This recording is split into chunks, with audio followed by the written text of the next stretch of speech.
You know what, Stanley? I say forget the adventure line. What's it ever done for us? We're intelligent people, right?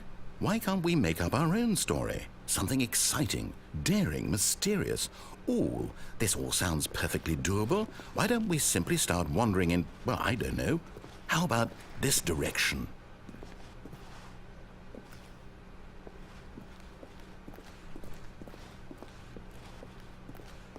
Now, yes, this is exciting. Just me and Stanley forging a new path, a new story. Well, it could be anything. What do you want our story to be? Go wild. Use your imagination. Whatever it might be, Stanley, I'm ready for it. Oh, no, not you again. Stanley, I'd also like to veto the line from having any role in our awesome new story. No lines or monitor rooms. Just don't acknowledge it, and we should be fine.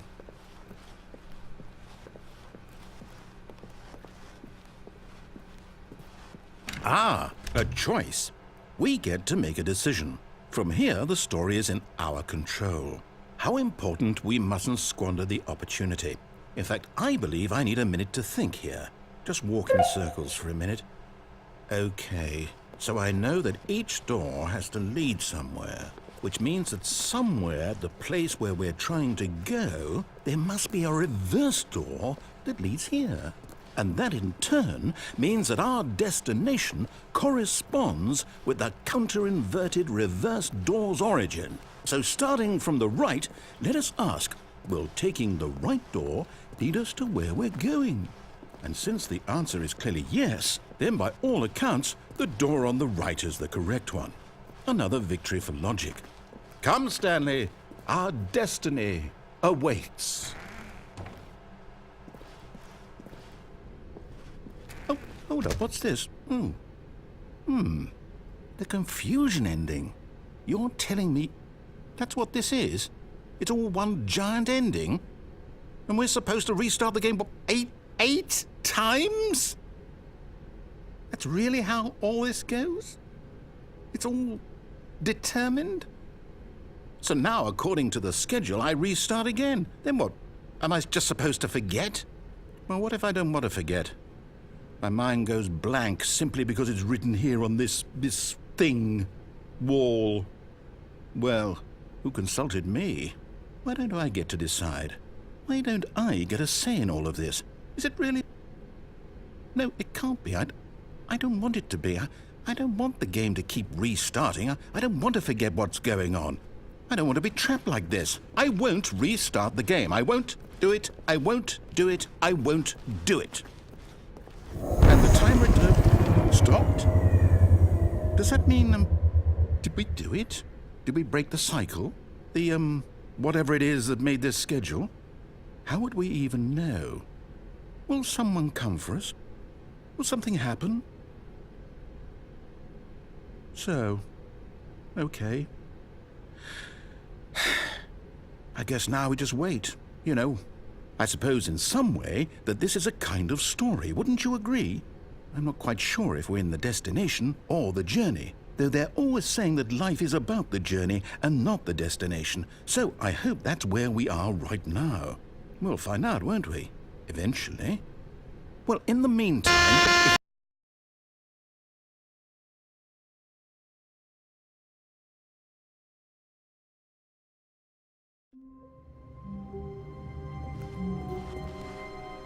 All of his co-workers were gone.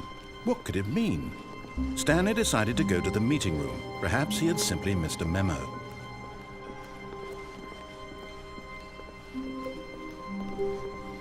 When Stanley came to a set of 2 open doors, he entered the door on his left.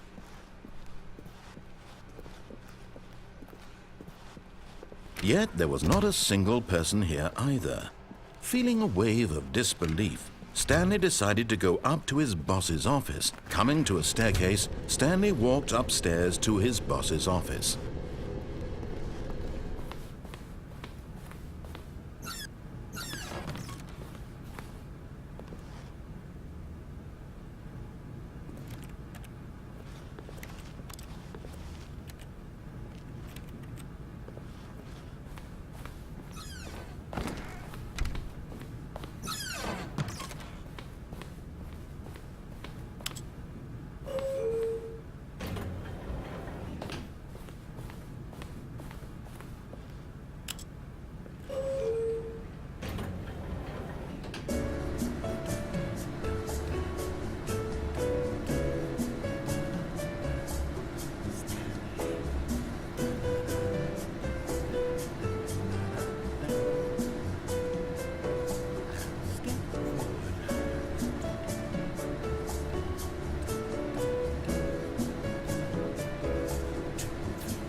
Stepping into his manager's office, Stanley was once again stunned to discover not an indication of any human life.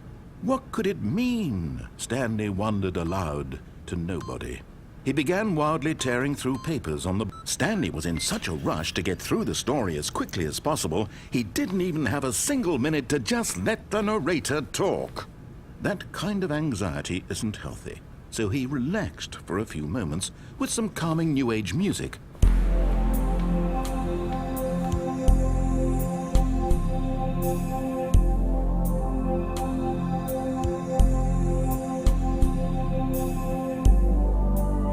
Feeling soothed and rejuvenated, Stanley calmly walked forward into the opened passageway.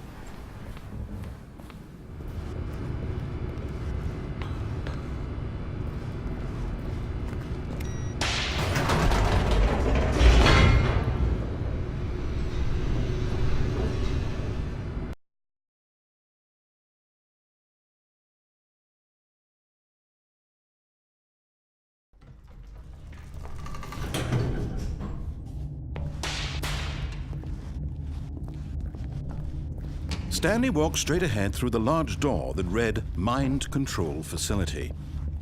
Although this passageway had the word escape written on it, the truth was that at the end of this hall, Stanley would meet his violent death. The door behind him was not shut. Stanley still had every opportunity to turn around and get back on track. At this point, Stanley was making a conscious, concerted effort to walk forward and willingly confront his death.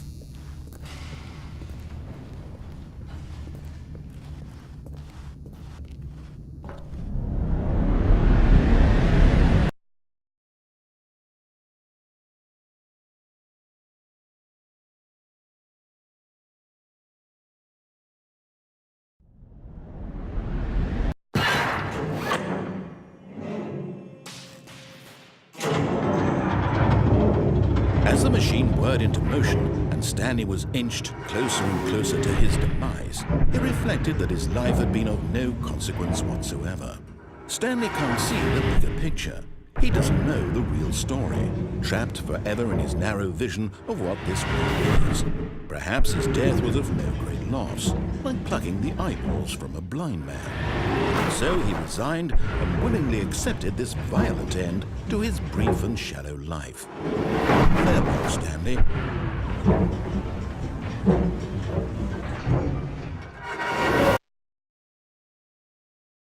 "Farewell, Stanley," cried the narrator, as Stanley was led helplessly into the enormous metal jaws. In a single visceral instant, Stanley was obliterated as the machine crushed every bone in his body, killing him instantly.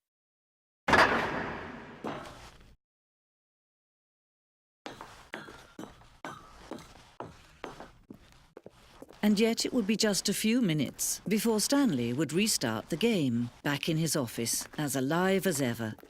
What exactly did the narrator think he was going to accomplish? When every path you can walk has been created for you long in advance, death becomes meaningless, making life the same. Do you see now? Do you see that Stanley was already dead from the moment he hit start?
Oh, look at these two. How they wish to destroy one another. How they wish to control one another. How they both wish to be free.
Can you see? Can you see how much they need one another? No, perhaps not. Sometimes these things cannot be seen. But listen to me. You can still save these two. You can stop the program before they both fail. Push escape and press quit. There's no other way to beat this game. As long as you move forward, you'll be walking someone else's path. Stop now and it'll be your only true choice. Whatever you do, choose it. Don't let time choose for you. Don't let time